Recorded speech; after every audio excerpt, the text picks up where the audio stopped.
हाँ, last time हमने चारों रूल्स डिस्कस कर लिए थे। अब हमने डिस्कस करना है कि एग्जाम में फ्लक्स डेंसिटी को रिकॉर्ड करने के 3 मेथड हैं। तो टॉपिक है मेजरिंग, ठीक है, मैग्नेटिक, फ्लक्स डेंसिटी। सही है नूर? अब एग्जाम में इस बी को रिकॉर्ड करने के हमारे पास कितने मेथड्स हैं उस्मान? 3 मेथड्स हैं, ठीक है। अच्छा, उन मेथड में कौन कौन से मेथड है? नंबर 1 क्या नाम है? फर्स्ट मेथड का नाम क्या है उस्मान? सेकंड का नाम क्या है? और थर्ड का नाम क्या है? जरा क्लोज है उस्मान, माइक से काफी दूर हो। पहले का नाम है करंट बैलेंस मेथड। क्या नाम है? करंट बैलेंस मेथड, ये हमारा फर्स्ट मेथड है, ठीक है। दूसरा है इलेक्ट्रॉनिक बैलेंस मेथड। क्या चीज? Electronic balance method. सर आज घर में इस क्या यूनिट करा में है? हम ये डिस्कस करेंगे। घर में हमने वो दूसरी चीजें पर बाद में बताऊंगा। तीसरा जो है वो हमारे पास आ गया हॉल इफेक्ट। सो ये 3 मेथड हैं जिसके थ्रू हम किसी भी चीज की मैग्नेटिक फ्लक्स डेंसिटी को रिकॉर्ड कर सकते हैं। चलो उस्मान, आप इस तरह करो कि सबसे पहले इस मेथड के ऊपर जरा एक्सप्लेन करो। चलो, इस मेथड से उस्मान हम किस तरह एक मैग्नेट की मैग्नेटिक फ्लक्स डेंसिटी यानी टेस्ला को रिकॉर्ड कर सकते हैं, बताओ। चलो सर इसमें वन ट्राई करो, हम शाबाश। करंट भेजेंगे लेफ्ट टू राइट। जो करंट ठीक पे है, ये जो मैग्नेट्स 2 लगे हुए हैं, ठीक है, इससे करंट पास सही करेगा है, तो वो वायर की अपनी एक मैग्नेटिक फील्ड जनरेट होगी जो उस मैग्नेट्स की सही फील्ड है, के साथ इंटरेक्ट करेगी, ठीक है। जिसकी वजह से आ वो गई मैंने, अमान आ गया। अच्छा, ठीक है, सही हो सर गया। आगे आप बताएं। हाँ, सो उस्मान बच्चों ये कह रहा है कि इसमें अगर आप गौर से देखें ना, तो there is a rectangular wire which is basically pivoted on 2 pivots. Clear? Now wire is passing through magnetic field. Clear? Now whenever you supply current to the wires, so how many of you remember this formula? क्या था उस्मान इसमें? इस formula में क्या होता है? Whenever current flows through a wire, अमार क्या समझाया था मैंने? It has dash around it. याद करो, मैग्नेटिक फील्ड। गुड। अच्छा, अब नूर ये जो मैग्नेटिक फील्ड है, दिस मैग्नेटिक फील्ड, और ये जो मैग्नेट की मैग्नेटिक फील्ड है, ये मैग्नेटिक फील्ड। क्लियर? सो एक फील्ड अराउंड द वायर आ जाएगी लाइक दिस, ठीक है, and one field is around the magnet. दोनों मैग्नेटिक फील्ड जब आपस में इंटरेक्ट करेंगी तो वायर को एक डाउनवर्ड फोर्स लगेगी, ठीक है। तो मैग्नेट के अंदर जो वायर है दैट गोज बेसिकली डाउनवर्ड, ये फोर्स लग जाएगी। ये क्या लग जाएगी? फोर्स। सही है। ये मैग्नेटिक फोर्स क्या करेगी? बेसिकली क्लॉकवाइज मोमेंट क्रिएट करेगी। कौन सा मोमेंट क्रिएट करेगी? क्लॉकवाइज, ठीक है। सो मैं यहाँ पे लिख देता हूँ, ये मैग्नेटिक फोर्स कौन सा मोमेंट क्रिएट करेगी उस्मान? कौन सा मोमेंट? Clockwise moment. अच्छा, अब उस्मान कहेगा सर मैं उस मोमेंट को बैलेंस करने के लिए इधर कुछ वेट हैंग कर देता हूँ। ये वेट उस्मान ने क्या कर दिए? हैंग कर दी, जिसको मैं रेड कलर से शेड कर रहा हूँ, ठीक है। ये देखो, नजर आ रहे हैं वेट्स? ये वेट हैंग। अच्छा, इन वेट्स का जो टोटल है वो हमने कर सकते डब्ल्यू को एम जी, इसका भी डब्ल्यू को टू एम जी। तो ये दोनों वेट हम क्या कर देंगे? आपस में ऐड कर देंगे, एक एम जी ये वाला और एक एम जी ये वाला, ठीक है। अच्छा, अब मुझे बताएं, मैग्नेटिक फोर्स अगर विनर हुई तो वायर क्लॉकवाइज जाएगी, एम जी विनर हुए तो वायर एंटी क्लॉकवाइज जाएगी। लेकिन अगर एम जी और मैग्नेटिक फोर्स बैलेंस होगी, क्या होगा नूर? स्टेशनरी होगा। बताओ शाबाश नूर। हाँ, यस, फिर वायर रेस्ट पोजीशन पे आ जाएगी। तो इसका मतलब ये हुआ कि हम यहाँ पे इक्वेशन कंस्ट्रक्ट नहीं कर सकते कि basically M G is equal to current carrying wire पे जो फोर्स लग रही है वो B I L BIL sine theta. Sine theta. याद आया? अमार आप बताओ, ये बेल साइन थीटा क्या चीज है? वायर मैग्नेटिक फील्ड से पास हो रही है अमार, ठीक है। Wire is carrying current I, ठीक है। अब ये वायर जब मैग्नेटिक फील्ड से पास होगी, so Usman how we can find force on this current carrying wire? यहां से लेके उस्मान इस पॉइंट तक ये जो फोर्स निकालेंगे वायर पे, वो कैसे निकालेंगे? बोलो उस्मान। बेल साइन थीटा, सही है। अच्छा नूर, अगर magnetic force M G BIL sine theta और एम जी अगर आपस में बैलेंस हो गए, इसका मतलब ये है कि नाउ मिनाइल क्या करेगी, यहां से इसको सब्जेक्ट बना लेगी, तो M G over current into length, sine 90 को हम 1 कर देंगे because wire is place perpendicular, तो यहां से किसको सब्जेक्ट बना लेंगे? बी को। By this method we can easily find out the value of B and its unit is, क्या यूनिट है? टेस्ला। इसकी यूनिट क्या है? टेस्ला, ठीक है। सो इस मेथड से हम किसी भी वायर पे लगने वाली magnetic force which is BIL sine theta, उसको वेट यानी mg के इक्वल करके करंट बैलेंस मेथड के थ्रू हम V को सब्जेक्ट बना लेंगे and then we are going to get the value of tesla. So topic की हेडिंग जरा गौर से देखें, मेजरिंग मैग्नेटिक फ्लक्स डेंसिटी, ठीक है।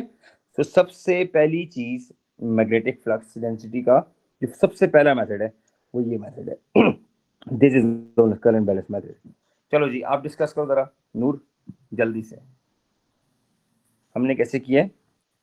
वायर को सप्लाई किया करंट, देन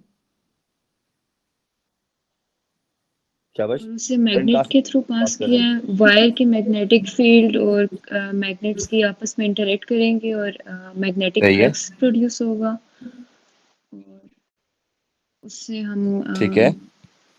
अच्छा फिर क्या होगा? वायर से वायर करंट नीचे फ्लो की तरफ करेगा मूव तो करेगी वायर की मैग्नेटिक फील्ड, गुड, वायर नीचे की तरफ मूव करेगी, उसके बाद और उसे बैलेंस करने के लिए वेट्स उसके हम बाद लगाएंगे और गुड। सो मैग्नेटिक फोर्स है ना, वायर जो थी बेल साइन थीटा, वो क्लॉकवाइज मूवमेंट करेगी एंटी क्लॉकवाइज? अगर वाई डाउनवर्ड जाए तो फोर्स देखो ये, तो वो करेगी clockwise movement, very good.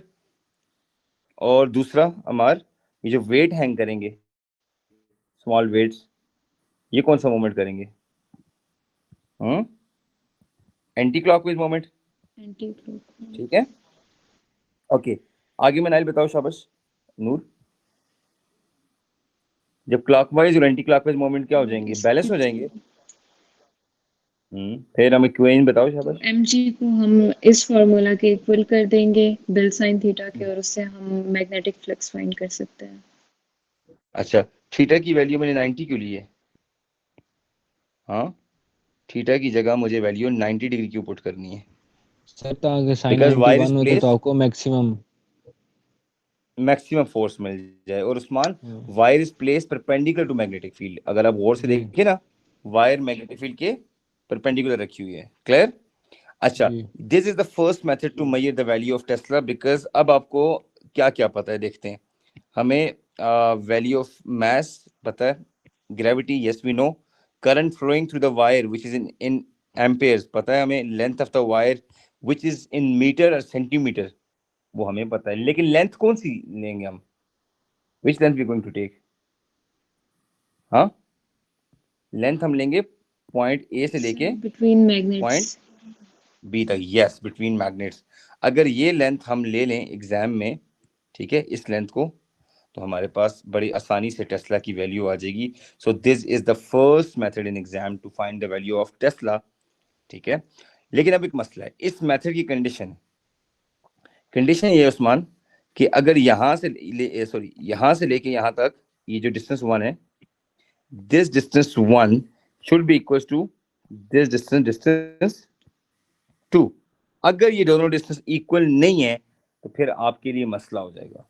Distance 1 को डिस्टेंस 2 के इक्वल होना जरूरी है, ठीक है। अगर ये डिस्टेंस इक्वल नहीं होंगे तो आपकी कोई फिर इस तरह बन जाएगी mg into d1 sorry d2 equals to bil sine theta into d1। फिर इस इक्वेशन में डिस्टेंस भी आ जाएंगे तो हमने फिर मोमेंट की इक्वेशन हमें यूज करनी पड़ेगी। कौन सी इक्वेशन उमार, कौन सी इक्वेशन यूज करनी पड़ेगी? मोमेंट ऑफ फोर्स, ठीक हो गया। अगर ये distance d1 and d2 they are not equal तो हम यहाँ पे लिख देते हैं if distance 1 and distance 2 they are not equals to each other, then we have to use this equation mg into d2 equals to Bell sin theta into d1. So by this method you can easily find out the value of magnetic flux density Tesla. तो B को record करने का सबसे पहला method बच्चों आपको समझ आ गया. Clear? Any question, any confusion that you want to ask Usman? शाबाश, जल्दी से पूछें. No sir. सर इसकी फोर्स जो है वो हम लेफ्ट हैंड रूल से फाइंड करेंगे, किस डायरेक्शन में फोर्स वेरी गुड. फोर्स हम लेफ्ट हैंड रूल से करेंगे. ठीक है. अगर हम इसको गौर से देखें ना, फील्ड ये सामने वाली फ्रंट साइड ना, ये जिसको मैं लेबल कर रहा हूँ, एक मिनट ब्लू से कलर करता हूँ. ये वाली साइड जो है ना, जिसको मैं ब्लू से कलर कर रहा हूँ, ये वाली, ये साउथ पोल है. ये कौन सी पोल है? साउथ पोल है. और ये जो पिछली साइड है ना, ये नॉर्थ पोल है. ठीक है. सो मैग्नेटिक फील्ड नॉर्थ से साउथ की तरफ है. Clear? Magnetic field green arrow बनाता हूँ. मैग्नेटिक फील्ड का एरो नॉर्थ से किसकी तरफ है? साउथ की तरफ. इसका मतलब ये हुआ कि अगर आप लेफ्ट हैंड रूल लगाएंगे, first finger outward left finger की, मिडिल फिंगर आप लगाएं ए से बी, ये ए है और ये बी है, तो मिडिल फिंगर का करंट आएगा ए से B. So force thumb automatically downward आ जाएगा. इसका मतलब ये हुआ, ये जो मैंने ब्लू एरो लगाया है, ये मैग्नेटिक फोर्स का एरो है. ठीक है. तो फोर्स किधर लग जाएगी? डाउनवर्ड. फोर्स किधर लग जाएगी? डाउनवर्ड. सही हो गया? इसका मतलब ये इस मेथड से हम आराम से मैग्नेटिक फ्लक्स डेंसिटी को रिकॉर्ड कर लेंगे. Clear? So this is basically figure 25.16 clear book. ये बुक में करंट बैलेंस मेथड की एक एग्जांपल है, जिसमें हम फ्लक्स डेंसिटी को मेजर कर लेते हैं. ये क्लियर हो गया हमारा? Noor, Usman, clear? Is it clear? बोले ना. ठीक हो गया. जी जी. अच्छा, अब हम जाते हैं मेथड नंबर 2 पे. चलो जी, who is going to explain this? आपके माइंड में कोई भी idea, you can explain this. शाबाश. मेजरिंग फ्लक्स डेंसिटी का मेथड नंबर 2. अरे अब क्या हो रहा है इस डायग्राम में? Usman, do try. शाबाश. आई नो आप यू आर टाइड, लेकिन ट्राई करो. शाबाश. यहाँ से करंट जा रहा है वायर में, देन इस वायर सर इसमें भी वायर है, मैग्नेटिक फील्ड जनरेट हो रही है. अच्छा, वायर में करंट फ्लो कर रहा है. उस्मान ये कह रहा है किसी पावर सप्लाई से वायर में करंट जा रहा है. अच्छा, करंट कैरिंग वायर के अराउंड एक फील्ड बनेगी नहीं बनेगी? जी सर बनेगी. हमारी फील्ड बनेगी नहीं बनेगी? और सर अच्छा. फिर मैग्नेट की अपनी फील्ड भी होगी. गुड. एक फील्ड ये बन गई और एक field north to south. South बन गई ये. अच्छा, दूसरी फील्ड ये बन गई. मेरे क्या? अच्छा, अब उस्मान जब दोनों फील्ड इंटरेक्ट करेंगी तो क्या होगा? सर ये नीचे की तरफ फोर्स एक्ट करेंगे. यस. तो बैलेंस के ऊपर फोर्स लगी, क्योंकि लेफ्ट हैंड रूल लगाएं. शाबाश. अपने लेफ्ट हैंड की first finger north to south में लाओ, लेफ्ट टू राइट. ठीक है. करंट ऐसे मिला दो. ये करंट है, ये डायरेक्शन ऑफ करंट है. सो लेफ्ट हैंड की first finger north to south यानी blue to red, middle finger current से टैली करो, थंब ऑटोमेटिकली डाउनवर्ड आ जाएगा. क्या आएगा? डाउनवर्ड्स आ जाएगा सर. डाउनवर्ड्स. डाउनवर्ड आ जाएगा.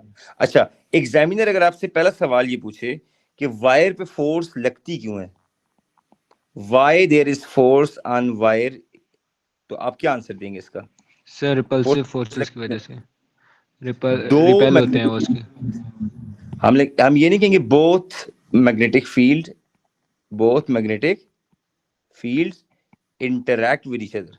अगर दोनों फील्ड इंटरैक्ट ना करें नूर, तो इसका मतलब ये हुआ कि वायर पे फोर्स नहीं लगेगी. तो इसमें सबसे इंपॉर्टेंट चीज ये कि दोनों मैग्नेटिक फील्ड आपस में क्या करेंगी?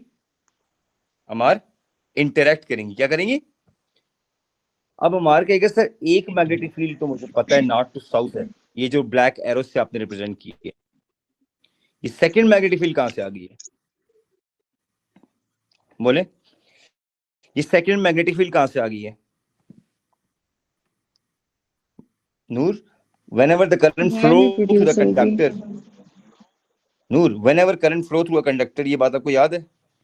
किसी भी कंडक्टर में जब करंट फ्लो करता है तो उसके अराउंड में क्या होती है नूर? ये what is this? Magnetic field produce होता है। Magnetic field. सो इसका मतलब करंट के फ्लो की वजह से ये जो मैग्नेटिक फील्ड बनी है round round around the wire, okay, ये फील्ड और एक मैग्नेटिक फील्ड ये ब्लैक वाली है, सो दोनों फील्ड इंटरेक्ट करेंगी जिससे बैलेंस रीडिंग चेंज हो जाएगी। बैलेंस रीडिंग क्या हो जाएगी? चेंज हो जाएगी।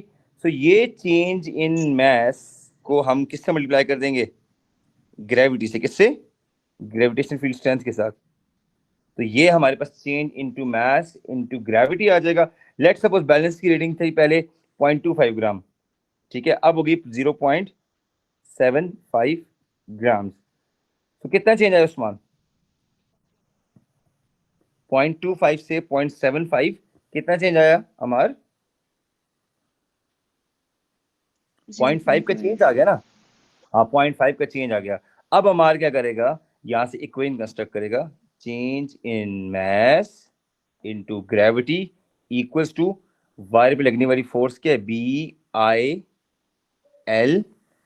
साइन 90 को मैं क्या कर सकता हूँ? 1 कर सकता हूँ, ठीक है।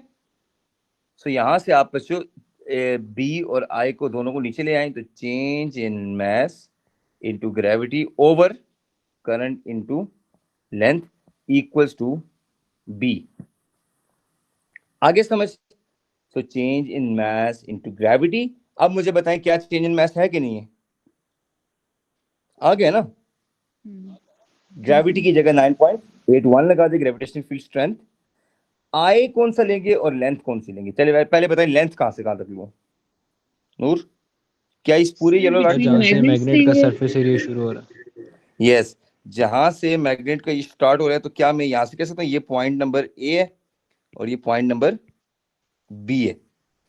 So what ever the expose length, like magnet के फेस की तरह लेंथ चेक करें कितने सेंटीमीटर है इस टाइम पे? कितने सेंटीमीटर गिवन है? Look at this. 1 centimetre. 1 centimetre. इसका मतलब ये हुआ कि अगर आपके पास ये वाली लेंथ 1 सेंटीमीटर है तो इसको हम फॉर्मूला में यूज कर लेंगे। अच्छा, करंट के लिए हम क्या करेंगे? एमीटर लगा देंगे। हम इधर रास्ते में एक एमीटर लगा देंगे। This is going to give us the value of current. तो हमारे पास करंट का इशू भी रिजॉल्व हो गया, लेंथ भी रिजॉल्व हो गया, चेंज इन मास भी आ गया और ग्रेविटी भी। तो इन सबको मल्टीप्लाई करेंगे तो we will get the value of magnetic flux density in tesla. In tesla. चलो नूर जरा समराइज करो विद इन अ मिनट, शाबाश, ट्राई करो। सर हमने वही स्टेप 1, सेम सिनेरियो किया है। वायर में हमने करंट इंट्रोड्यूस किया है और उसमें okay, magnetic flux. Current flow करता है through the wire, it has dash around it magnetic field. Magnetic field around ये इट देखो, और फिर वो फील्ड नॉर्थ और साउथ वाले के साथ इंटरेक्ट करती है and magnetic flux density is induced. Good. यानी वन वर्ड समरी है कि दोनों फील्ड्स आपस में इंटरेक्ट करती हैं, field due to the wire and the permanent field. अच्छा, अब बुक में ना पास पेपर्स में 3 मार्क का क्वेश्चन आता है इस तरह के सिनेरियो का। तो हम ये लिखेंगे current flow through the conductor, it has a magnetic field around it जो कि इंटरेक्ट करेगी, दैट्स व्हाई बैलेंस पे एक डाउनवर्ड फोर्स लगेगी। बट न्यूटन थर्ड लॉ के according balance is going to exert same amount of force on the wire in upward direction. अगर ये wire cardboard के ऊपर फोर्स लगाएगी और कार्डबोर्ड माउंटेड है बैलेंस के ऊपर, this force is downward. As per Newton third law of motion, balance is going to apply same amount of force on the wire in upward direction। ये जो force ऊपर की तरफ से आई है ये बैलेंस ने अप्लाई की है किसके ऊपर? On wire. क्यों अप्लाई की है? Newton third law of motion. कौन सा लॉ? न्यूटन का थर्ड लॉ। अगर Newton third law of motion ना हो तो ये फोर्स ना लगती। सो इट मींस जितनी फोर्स वायर बैलेंस पे लगाएगी downward, same amount of force balance लगाएगा वायर पे upward as per Newton third law of motion. So this was the second method to find magnetic flux density. Clear हो गया? इसको electronic balance method कहते हैं। ठीक हो गया? हमारा क्लियर? आपको क्लियर? अच्छा, last method Hall effect. Clear? Hall effect क्या होता है? This is one of the most advanced technique to measure magnetic flux density. Usman, any idea बच्चे हॉल इफेक्ट में क्या होता है? Any idea? I know it's difficult but still any idea? Sir Hall effect में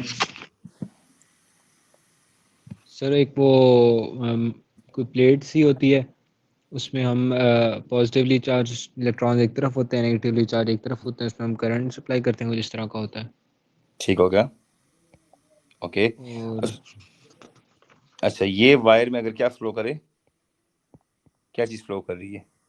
current. Current. अच्छा बच्चों, hall effect एक ऐसा कॉन्सेप्ट है जिसमें if you have a slice, thin slice of any semiconductor, it's not a metal, याद रखें, it could be a semiconductor. अच्छा, मेटल नहीं होनी चाहिए, आगे जाके मैं बताऊंगा ये मेटल क्यों नहीं हो सकती। अच्छा, मेटल की नंबर डेंसिटी बहुत ज्यादा होती है।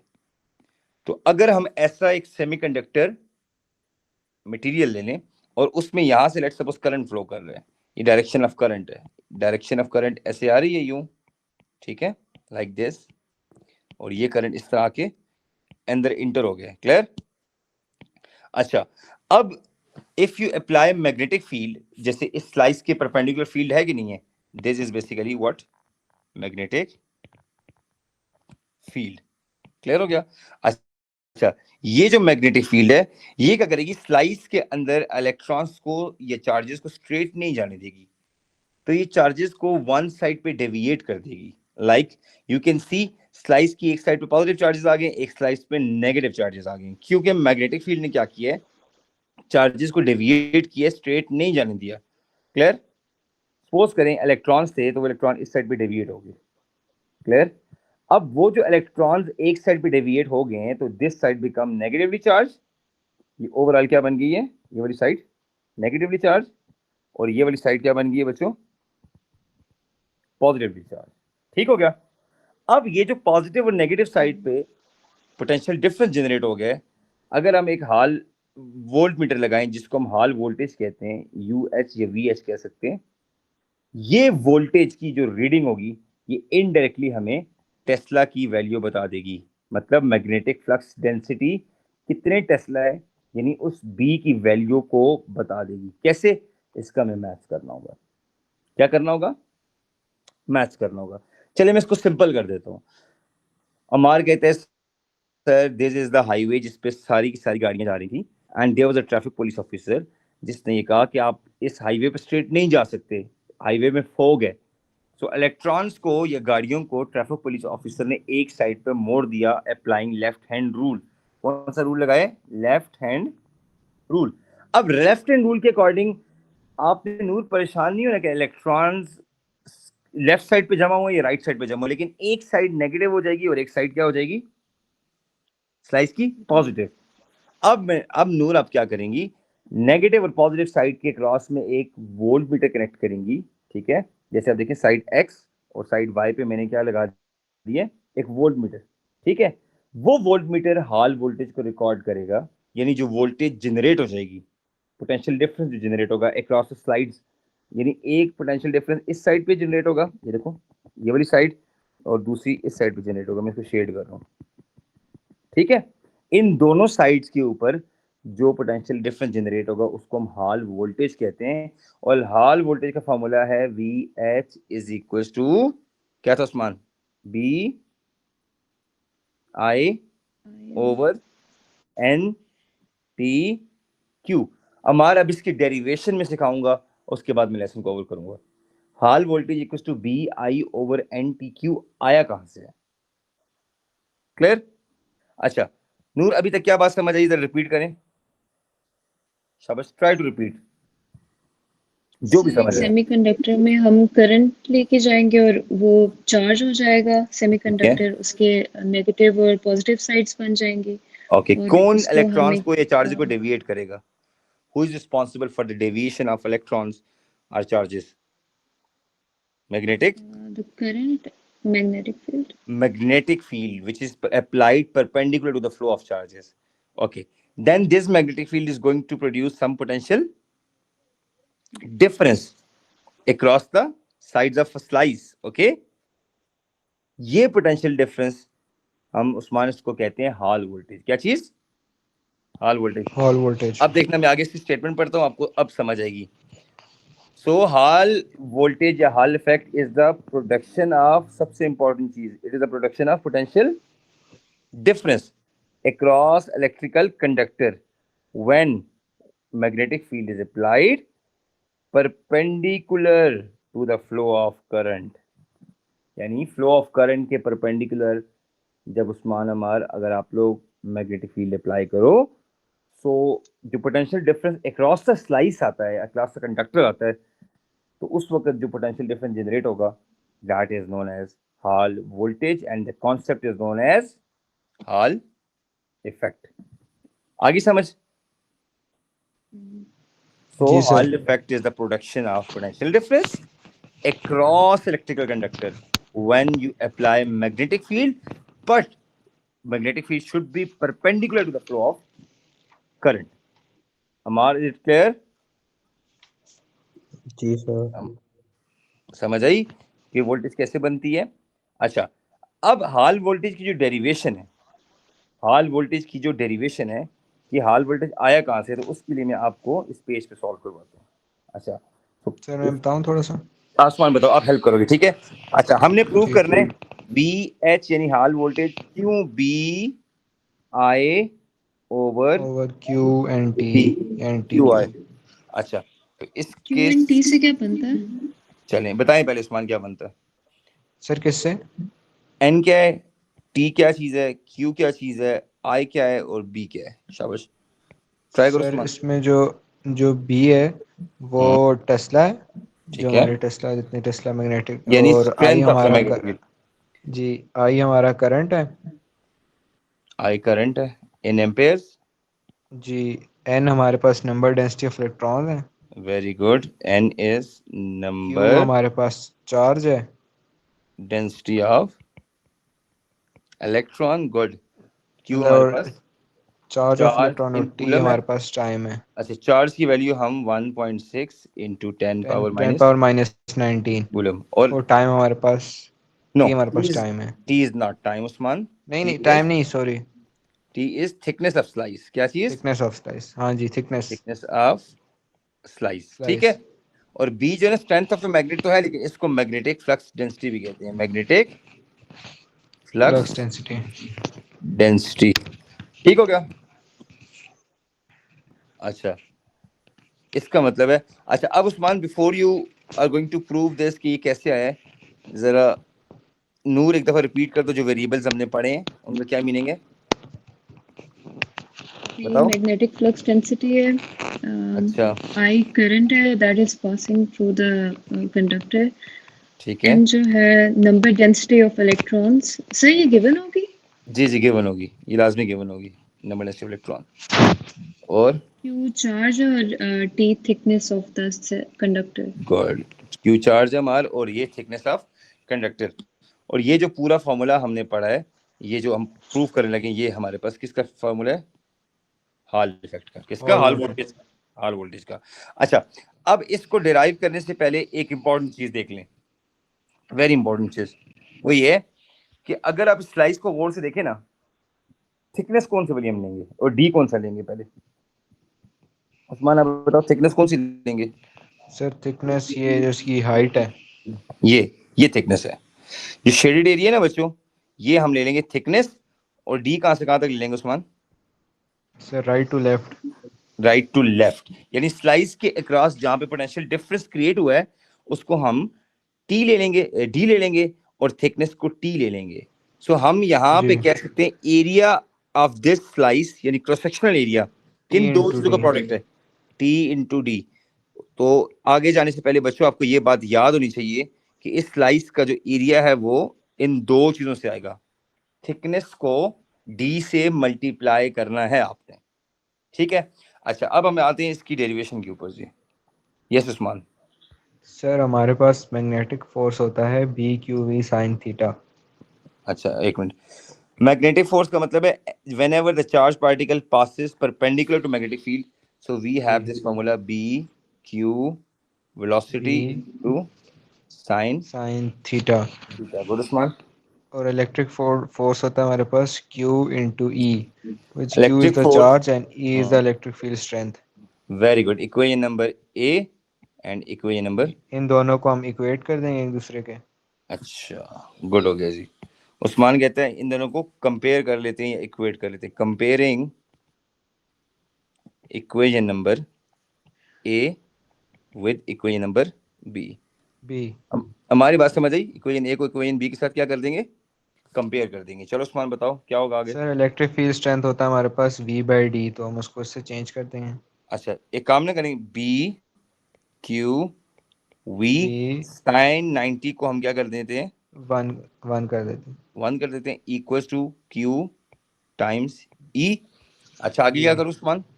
Sir BQV is equals to Q into V/D, electric field strength का फॉर्मूला माशाल्लाह, होता है B V/D। Q V equal to Q, E की जगह हॉल वोल्टेज ओवर डी। बच्चों ये कॉन्सेप्ट आपने पढ़ा है इलेक्ट्रिक फील्ड के चैप्टर में अमार, कि E is equal to electric field strength is the voltage over D, separation between the plates, लेकिन वोल्टेज को हम हॉल वोल्टेज कह देते हैं।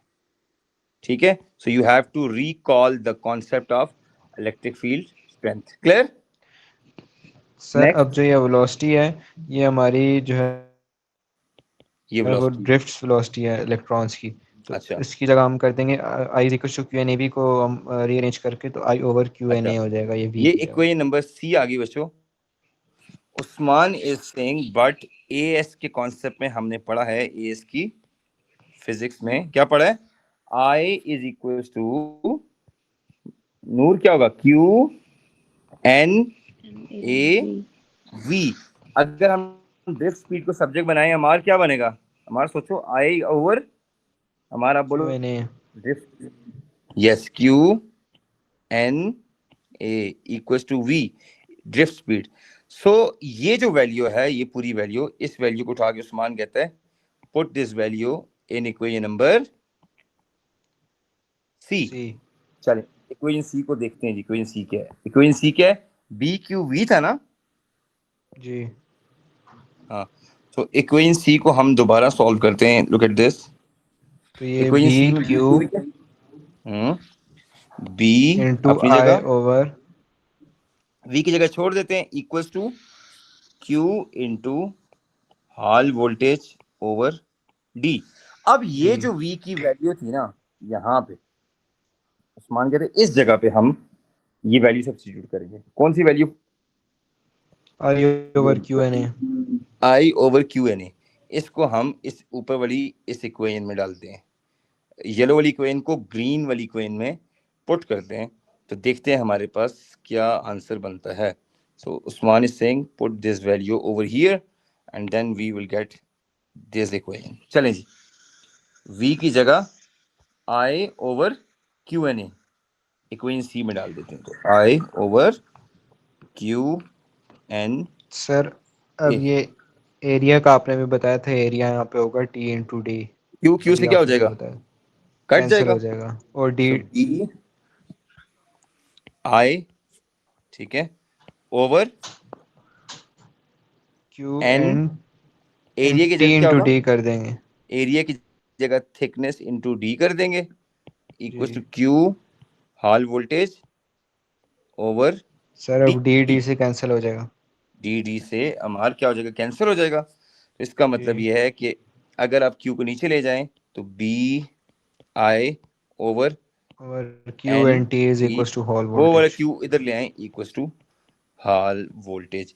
इसका मतलब है this is prove that Hall voltage of a thin slice और a conductor is VH is equals to BI over NT Q. So it is proved. चलो नूर शाबाश, देखो क्यों मसला है इसमें, you can ask anything that you want to ask. ठीक है, चलो मैं यहाँ से स्टार्ट करता हूँ, कोई इशू हो जरा यू कैन आस्क मी। यहाँ से हमने स्टार्ट किया है। पहला स्टेप देखो नूर, जल्दी से बताओ पहला स्टेप। सर हमने दो इक्वेशंस ली हैं, Go ahead. FM is equals to BQV sine theta और Q इंटू E, और इन दोनों को इक्वेट करती है। और दोनों को इक्वेट कर दिए, सही हो गया। इक्वेट करके हमारे पास बन गया B Q V equal to Q V H over D, E की जगह वी बाई डी पुट कर दिए, ये ई की जगह वी बाई डी पुट कर दिए, ठीक है। अच्छा नेक्स्ट क्या हुआ है, शाबाश, नेक्स्ट v की जगह हमने i is equal to Q N A put किया, सही हो गया, और ये इक्वेशन बन गई, velocity। ठीक है। और आखिर में और एरिया की जगह, इसमें एरिया की जगह thickness into distance, thickness into D यानी सेपरेशन, और डी को डी से क्या कर दिया कैंसिल, और क्यू को क्यू से क्या कर दिया कैंसिल, ये क्यू से कैंसिल हो गया, ठीक है। और उसके बाद हमारे पास Hall voltage equal to B I over N T Q. अच्छा यहाँ पे बड़ी इंपॉर्टेंट बात, हमारी very very important thing I am going to share, वो ये है कि अगर आप बाकी सब फैक्टर्स को कांस्टेंट रखें तो Hall voltage is proportional to B if क्या क्या कांस्टेंट हो, हम करंट को कांस्टेंट रखें, नंबर डेंसिटी ऑफ इलेक्ट्रॉन्स को ना छेड़ें, टी थिकनेस है उसको कांस्टेंट रखें, और क्यू चार्ज है। अगर हम इस सब को क्या रखते हैं कांस्टेंट रख दें, इन तीनों चीजों को, इसको हम अगर हम कांस्टेंट रखें, ठीक है, तो then we can say confidently कि Hall voltage is directly proportional to what, Hall voltage किसके प्रोपोर्शनल है बी के। मींस कि आप इनडायरेक्टली रिकॉर्ड तो वोल्टेज कर रहे हैं, लेकिन डायरेक्टली अगर हम देखें रिकॉर्ड वोल्टेज कर रहे हैं, लेकिन इनडायरेक्टली हम टेस्ला को रिकॉर्ड कर रहे हैं। तो अगर बी की वैल्यू टेस्ला जब ग्रेटर होगी तो हॉल वोल्टेज इन वोल्ट्स ये भी ग्रेटर होगी, तो दैट्स व्हाई मेरा ग्राफ इस तरह बन जाएगा, ठीक है, ओरिजिन से स्टार्ट होगा, ठीक है। So it means Hall voltage V H must be proportional to B, यानी टेस्ला की वैल्यू, जितने ज्यादा टेस्ला की वैल्यू होगी उतनी ज्यादा हॉल वोल्टेज आएगी। क्लियर हो गया। अच्छा अब हम जरा फैक्टर देखते हैं, what are those factors that are going to effect Hall voltage, बताएं जरा, शाबाश। हम हॉल वोल्टेज को समान अमार कब ज्यादा कर सकते हैं, नंबर वन जब बी की वैल्यू ग्रेटर हो स्मॉलर हो, नूर ग्रेटर, और करंट शाबाश ग्रेटर, और नंबर डेंसिटी ऑफ इलेक्ट्रॉन कम होनी चाहिए, और थिकनेस को भी लेस होना चाहिए, चार्ज तो वैसे भी कांस्टेंट है। अच्छा अब थिकनेस का कम का मतलब ये है कि slice should be thin slice, thickness को लेस का मतलब ये है हमारे पास थिन स्लाइस होना चाहिए, क्या होना चाहिए thin slice. That's why exam में क्वेश्चन आता है कि why slice of the hall voltage should be very thin, तो हम ये फॉर्मूले का रेफरेंस देंगे कि थिकनेस कम होगी तो हॉल वोल्टेज ज्यादा होगी। क्वेश्चन नंबर 2 एग्जाम में एक और क्वेश्चन आता है, why we can not detect Hall voltage in metals, metals में हॉल वोल्टेज क्यों डिटेक्ट नहीं होती, Hall voltage in metal detect क्यों नहीं होती, why we cannot detect hall voltage in metals, reason बच्चों, because metal में क्या चीज ज्यादा है, metals have higher value of what, higher value of number density of electron, metals में बच्चों जो n की वैल्यू है this is very very very very large, तो आप जरा देखें अगर n की वैल्यू लार्ज हो जाएगी तो हॉल वोल्टेज डिटेक्ट ही नहीं होगी, that's why we prefer semiconductors not metals, समझ आई।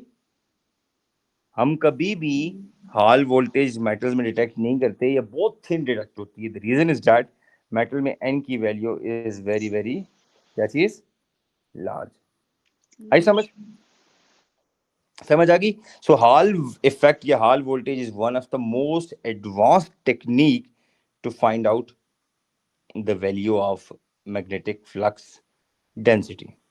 अच्छा बच्चों एक बात है कि हॉल वोल्टेज की जो रोटेशन का ग्राफ एग्जाम में बहुत ज्यादा आता है, कि आपके पास कोई कंडक्टर है जिसकी मैग्नेटिक फील्ड है, लेट्स सपोज मैं आपको एग्जांपल एक देता हूँ, आप प्लीज ये देखें, उसके बाद फिर मैं क्लास वाइंड अप करूंगा। ये देखें देयर इज अ कंडक्टर, हमारा जरा गौर से देखना, स्विच हमने ऑन पहले ऑफ किया था, अब इसको हमने क्या कर दिए ऑन कर दिया।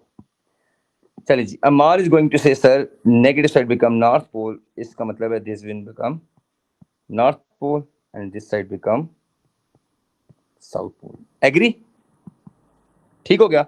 अच्छा, नूर कहती है कि सर मैंने हाल वोल्टेज डिटेक्ट करनी है, तो मैंने क्या किया, यहाँ पे एक स्लाइस रख दिया, वो थिन स्लाइस, ठीक है, तो ये मेरे पास वो थिन स्लाइस है, ठीक है, और ये उसका एक्सेस है, ये उसका एक्सेस है. अच्छा, now Noor is allowed to rotate this thin slice. अब लेट्स सपोज इनिशियली अगर एग्जामिनर कहता है कि हाल वोल्टेज की वैल्यू मैक्सिमम आती है, क्या आती है, देखना बच्चों, ये very very very important, this is extremely important. शुरू में अगर आपके पास हाल वोल्टेज की वैल्यू मैक्सिमम आती है, यानी आपके पास ये हाल वोल्टेज है, इनिशियली उस्मान इसकी वैल्यू मैक्सिमम से स्टार्ट होता है. इसका मतलब ये हुआ कि अगर आप इसको रोटेट करें 0 degree, 90 degree, 180 degree, 270 degree and 360 degree, तो अगर शुरू में स्लाइस जिस पोजीशन पर रखा हुआ है वहां पे हाल वोल्टेज मैक्सिमम आती है, क्या आती है बच्चों, मैक्सिमम. तो फिर आपने क्या करना है, इस ग्राफ को 90 डिग्री रोटेट करेंगे तो हाल वोल्टेज की वैल्यू क्या हो जाएगी, 0. क्या हो जाएगी बच्चों, 0. उसके बाद फिर नेगेटिव मैक्सिमम तक जाना है 180 पे जाके, तो फिर हमारे पास हाल वोल्टेज इधर आके नेगेटिव मैक्सिमम पे चली जाएगी, और फर्दर 90 डिग्री रोटेट करें तो हाल वोल्टेज दोबारा से 0 पे आ जाएगी, और अगर आप इसको रोटेट करें, ठीक है, तो हाल वोल्टेज दोबारा से इस तरह आ जाएगी. तो ये वन कंप्लीट रोटेशन है. इस वन कंप्लीट रेवोल्यूशन या रोटेशन से हाल वोल्टेज कुछ इस तरह से इम्पैक्ट हो, ठीक है. तो ये हाल वोल्टेज की मैक्सिमम वैल्यू बच्चों, और ये हाल वोल्टेज की मिनिमम वैल्यू, नेगेटिव है और ये पॉजिटिव है, ठीक है.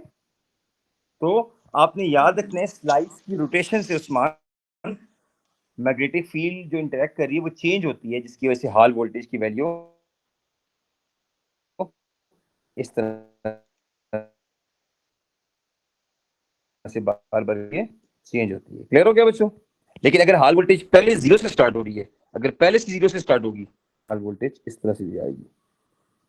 तो 90 के बाद मैक्सिमम, उसके बाद नूर 180 के बाद 0, उसके बाद 270 के बाद 180 पे 0, ये, और फिर करते करते ये. सही है. लेकिन ब्लैक लाइन में और रेड लाइन में एक डिफरेंस है. ब्लैक वाली लाइन में इनिशियली हाल वोल्टेज क्या है, 0 है. क्या चीज है, 0 है. लेकिन रेड वाली लाइन में इनिशियली हाल वोल्टेज रेड वाली लाइन में मैक्सिमम है. क्या चीज है, मैक्सिमम है. So this is all from my side. So आज के लेसन में हमने मेजरिंग फ्लक्स डेंसिटी के तीनों मेथड हमने डिस्कस किए, ठीक है. मैग्नेटिक फ्लक्स डेंसिटी को मेजर करने के हमने तीनों के तीनों मेथड को डिस्कस कर लिया. आई समझ बच्चों? जी सर. एनफ आज के लिए.